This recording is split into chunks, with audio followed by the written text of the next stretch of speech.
friends. This is Margaret. And this is Colleen.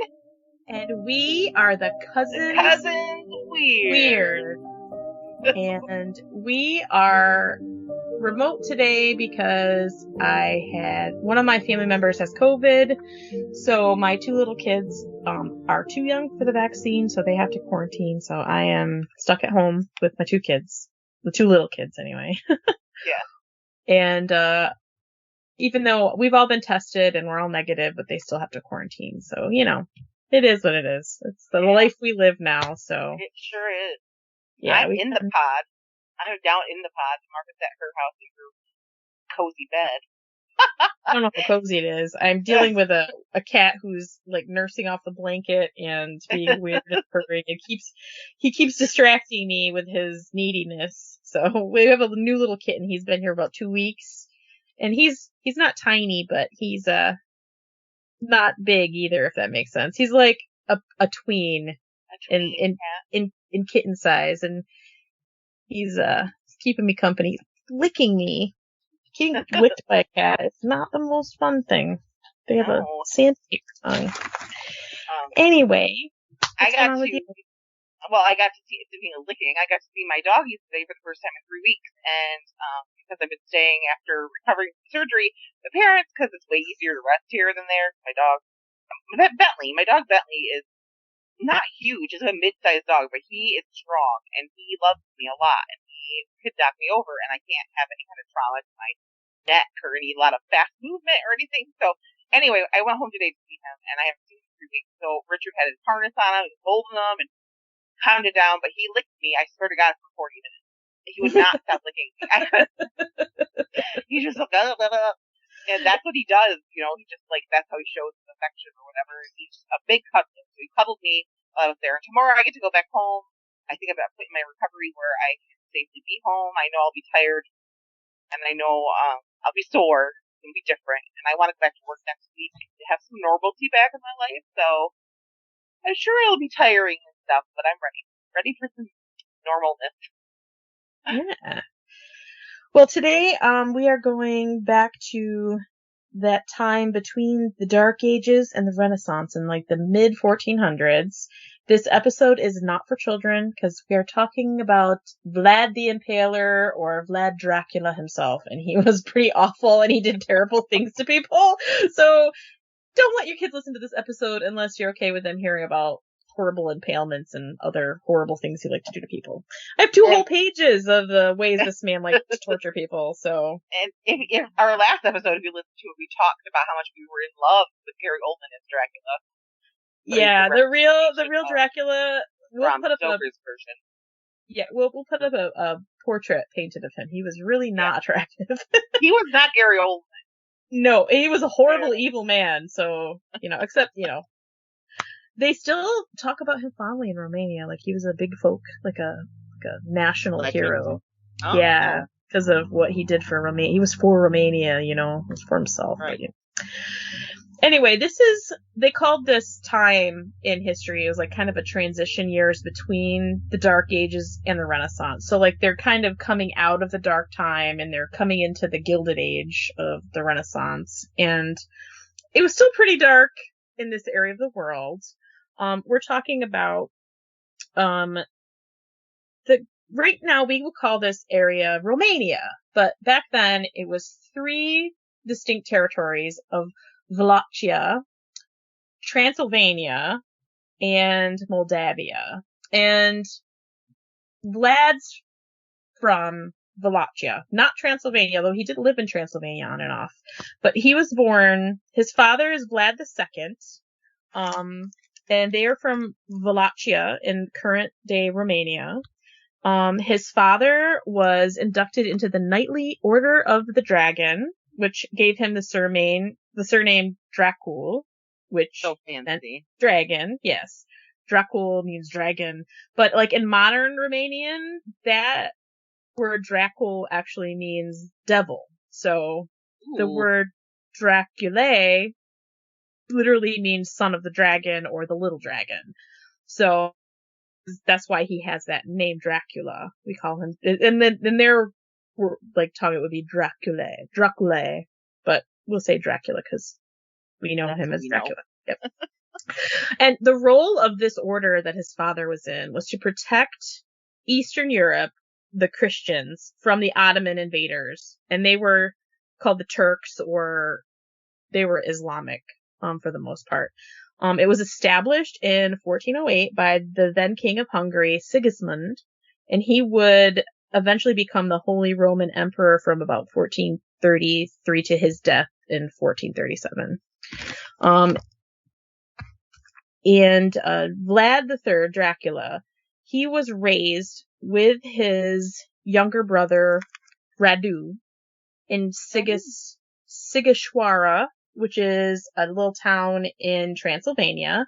And they believe that this is where he was born. And the house that his father and him and his brother lived in, he had an older brother too named Mercia. There's some illegitimate brothers too that were born from different mistresses that his father had. Always. Yeah, and one of them's name is Vlad as well, and they call him Vlad the monk because he ended up being a monk. Yeah. Yeah. But the house that he's reputed to have lived in and was born in is still there in Sighisoara, Transylvania, in Romania. Yeah, which is really cool that you could go and see this house from the 1400s, which is insane. He's said to have been born somewhere between 1428 and 1431, depending on, there's so many different accounts, and we're talking about stuff written in the 1400s, so it's not exact, it's a rough estimate of when he was born, but anyway, at this time, Wallachia and Moldavia were both Eastern Orthodox Christians, and Transylvania was under Hungarian rule, and they had a big Saxon population, so they were mostly Roman Catholic. Okay. So, there was pressures there, and there technically, Transylvania, Romania was the big power over there, and Transylvania answered to Romania. They bowed to Romania, but Moldavia and Wallachia, they wanted to be more independent, so they didn't recognize the rule of the Hungarian king as their king. And they called themselves a voivode, which means prince or duke. So if I say voivode, I might say prince. It's basically the same word.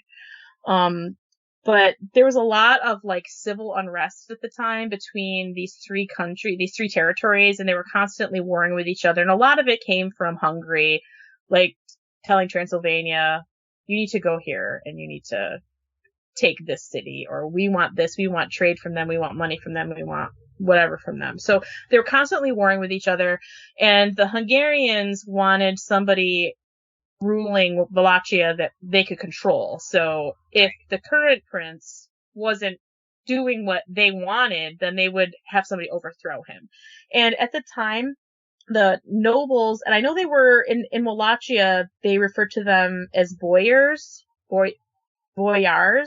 and I don't know if it was like that with all of the places, but I know the ones in Wallachia, they were the nobles, they were kind of the ruling class, the council kind of, but they would be the ones these nobles, these boyars and the villagers, if they didn't like what the king was doing, they would overthrow him and sit someone else on the throne. So it was easy for these other countries to kind of gain support from the locals to overthrow who was ruling at the time. So there was back and forth. And a lot of the nobles, this man ruled for 14 months. This one ruled for 3 years. So it was constant changing of who was in charge within these little territories. So and I know the Saxons, they were the ones, they're from Germany that were living in Sighisoara. So when Dracula was growing up, he was around all these different kinds of cultures. So he was raised like a nobleman would be raised. So he could speak many languages. He was taught the fighting arts.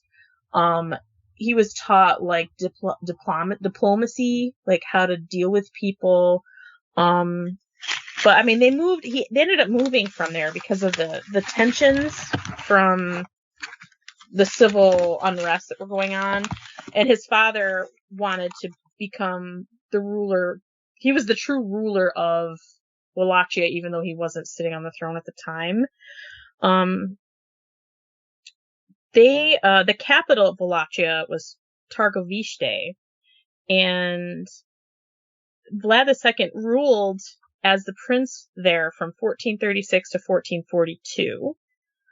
He was dethroned by rivals working with Hungary, and then he actually negotiated terms with the Ottomans, who were the enemy of all of them, to be reinstated onto the throne. And he was in league with them to get him back to be the Prince of Wallachia.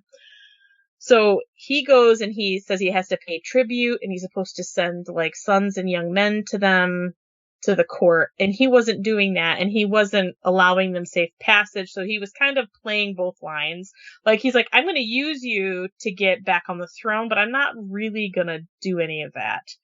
So the then Sultan of the Ottoman Empire invited him to come see him. He basically made him, and when he got there, he took his two young sons, which would be Vlad Dracula, and his younger brother Radu. He took them, like he kidnapped them basically, and held them hostage in his court. But I mean, they weren't treated as prisoners; they were treated as royalty, like so they were basically raised with the other noble children under the king, and they basically like Greyjoy in Game of Thrones. Exactly like that.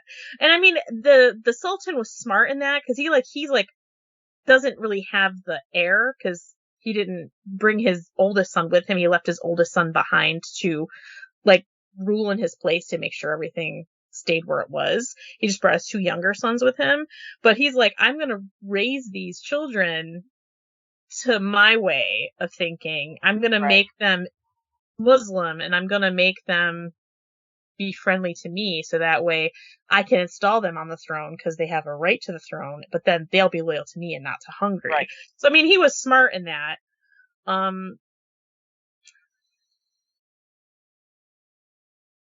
They were basically taken prisoner, and they were his youngest brother Radu.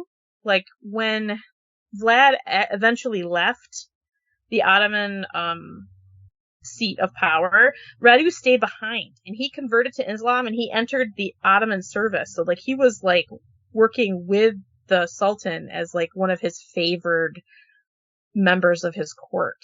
Which because he was really young, he was probably little, 4 or something. So I mean, he was very impressionable, and he didn't know any different, Vlad, during their stay there, he remained defiant in his captivity, and he was frequently punished, which is probably what shaped him into this sadistic person he turned out to be, because he didn't want to be there, but he learned at a young age just to have the appearance of doing what they wanted him to do, to make them happy while staying defiant inside. So, I mean, they kind of made him into a psychopath, staying there, his young life. I mean, eventually, the father, Vlad II, he regained control of Wallachia with his son, Mircea II. The Hungarians at this time were unhappy with his alliance with the Ottomans. They attacked Wallachia again. This caused Vlad II to flee, but Mircea was captured. They blinded him with a hot poker and buried him alive. So the father lived, but the oldest son didn't. And this means Vlad II is next in line. Right. Vlad III. Anyway, so Vlad II, eventually they did capture him and killed him. So, and these are the Hungarians. Their so-called allies are the ones that caught them and killed them. These are their own people, the Christians. So this